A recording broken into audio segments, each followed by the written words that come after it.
Nou, goeie. Wat is dit? Wij zeggen wat mooi hout alweer.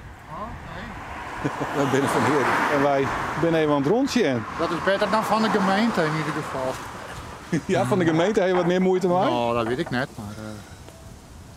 Je bent druk met hout. Ja, nou ja, het is nou rustige tijd vanzelf, maar Simmers heeft een hoop werk erin. Ja, waarom Simmers dan? Nou ja, als ik maatje spul van boeten, dus dan rent dat meer en beter dan deze tijd van het jaar. Ja, dat is meer bij zaak. Ik werk nog in de bouw en dat soort dingen. Nou is gewoon de simmer een beetje voorbij en dan is het even een paar weken rustig gewoon. En nou ja, vaak ben ik dan bezig al met mijn ideeën van volgend jaar. Ja. Dus, En wat zijn die ideeën?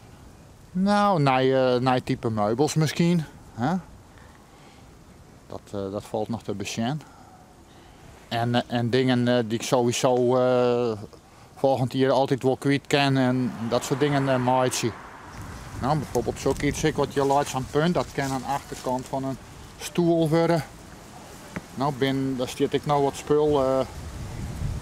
Ja, voornamelijk van motorclubs, Harley Davidson spul en dat soort zaken. En daar is in Duitsland wel een aardige idee voor.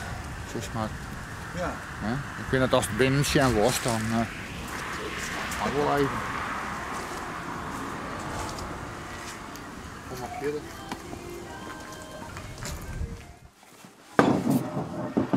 Nou, dat we dan weer richtlijnen. Nou, je komt dan weer gewoon een plaat hout in als zitting, zeg maar. Maar hoe kom je dan aan dit soort opdrachten? Ja, dat is gegroeid in de tijd. Toen de krek maar begon, dan moest eigenlijk nog een hele markt opbouwen. En nou ja, weten de meeste mensen die te vinden. En zeker uit mond tot mond reclame komt er een hoop los. Nou ja, daar kan ik een beetje van besteden.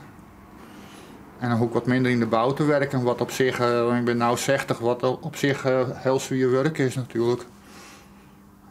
Zeker als je een vrouw achter je staan hebt, nou dan moet je echt alles zelf opklauwen. Ja, je bent alleenig. Ik ben alleenig op het moment, ja.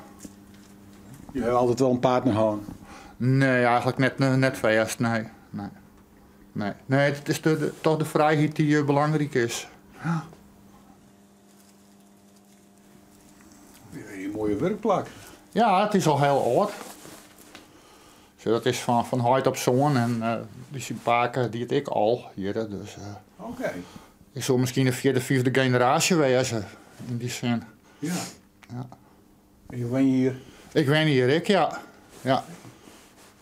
Dus mem die is hier als laatste oerbleun en nou ja, toen ben ik erin gekomen. Maar binnen is het al lang niet meer, die huid en mem? Nou, die is al 15 jaar vet, denk ik. En is mem die is nou 6 jaar geleden overleden. Ja.